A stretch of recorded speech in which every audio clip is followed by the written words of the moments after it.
relationship established on the pretext of marriage, section 376. If there is an allegation of any abortion, if there is any allegation of pregnancy, section 313 kicks in. If the prosecutrix is adult, she was living in a live-in relationship setup, still there are plenty of cases that are pending before the trial courts, wherein 376 is being imposed, charges are being framed, and the accused persons are lodged behind the bars for years and years without any respite. We need to understand rape. If the a prosecutrix is adult, we need to understand what is consent. What is consent as per section IPC? If there is a consent which is vitiated, which is not a consent, if it is hit by section 90 IPC, which says a consent given in view of any misrepresentation, if a consent is given on the pretext of any misconception, that will not be a valid consent. So we need to first of all break the very consent part of the allegations. We need to focus on the allegation that is pertaining to the consent, that it was given in terms of the pretext of the promise of marriage that was given by the accused. If before the filing of complaint, there are number of instances where the prosecutrix had the opportunity to break ties with the accused, and she continues to be in a relationship.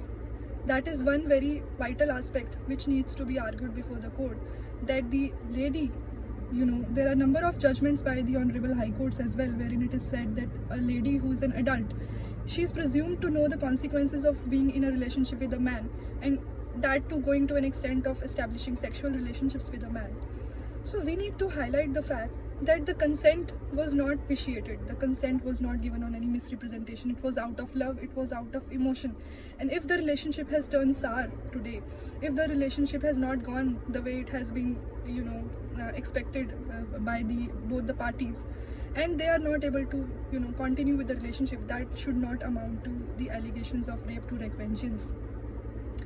Now we need to understand what is false promise of marriage, what is breach of promise of marriage.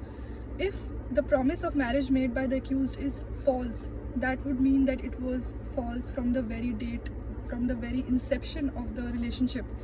So, for instance, if the accused has promised to marry the prosecutrix, and only after that promise the prosecutrix has consented to indulge into any sexual relationship, that would amount to false promise of marriage if the accused had no intention to marry the girl from the very beginning. However, a breach of promise of marriage is a different situation altogether, wherein at the time of promise, the accused had all the intentions to marry the girl, but due to some such circumstances which developed over the time, for instance, their parents did not agree, their temperamental issues are witnessed. So some such circumstances are responsible for the decision of the accused that he would not be able to marry the prosecutrix. So that is a breach of promise of marriage. That is not a false promise of marriage, and as such you cannot hold a person liable. So likewise, in a matter decided by the Honorable Supreme Court, which is a landmark judgment on this, it is titled Pramod Suryabhan Pawar versus State of Maharashtra, wherein the same such facts were dealt with. The girl was literate, she was highly placed in a good organization. I think she was a government employee, and so was the accused. They were adults, they were into a relationship for a very long time. When at the outset the lady was aware that there are caste differences and the relationship might not conclude into marriage, and she's continued to be with this person all through for all these years. In fact, she even went to the hospitals on number of occasions to check if she's pregnant or not.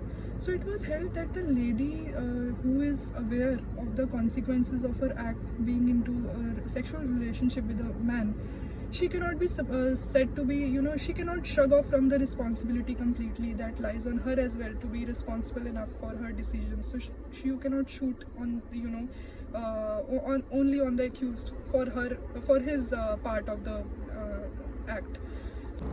So in the capacity of a defense counsel, or if you are an accused in some such case, you need to press upon the facts that preceded right before the FIR was lodged, whether there were number of other complaints, whether you filed any complaint in the past, whether there is a medical or scientific evidence of any 313, if there is a abortion involved in the relationship. So number of circumstances, number of incidences are to be shown to the court in order to show that the consent was not vitiated by any misrepresentation on the pretext of marriage. The consent was willful, it was not misguided. If the lady is adult, then it becomes even more easier to get out of such false litigations and save your time and your life.